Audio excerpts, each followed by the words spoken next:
ખેડા જિલ્લા પોલીસ વડા દ્વારા જિલ્લાના પોલીસ તંત્રમાં વહીવટી કાર્યક્ષમતા વધારવા માટે મોટા પાયે ફેરબદલ કરવામાં આવ્યા છે। લાંબા સમયથી લીવ રિઝર્વમાં રહેલા પોલીસ ઇન્સ્પેક્ટર્સને નવા પોલીસ સ્ટેશન અને મહત્વની શાખાઓમાં જવાબદારી સોંપવામાં આવી છે, જ્યારે અમુક પોલીસ મથકોના પ્રભારીઓની અન્યત્ર બદલી કરી દેવામાં આવી છે। આ બદલીમાં કુલ 12 જેટલા બિનહથિયારી પોલીસ ઇન્સ્પેક્ટર્સનો સમાવેશ થાય છે।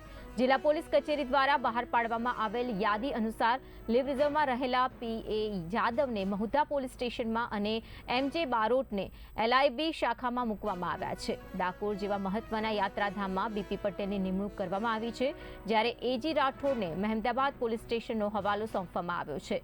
વધુમાં કપડવંજ ટાઉન ખાતે ફરજ બજાવતા જેડી દેવડાની કઠલાલ પોલીસ સ્ટેશનમાં અને મહુધાના આરકે ગોહિલની બદલી સેવાલિયા ખાતે કરવામાં આવી છે। તમામ અધિકારીઓને તાત્કાલિક અસરથી નવી નિમણૂકવાળી જગ્યાએ હાજર થઈ જવા રિપોર્ટ કરવા સૂચના પણ આપી દેવાઈ છે।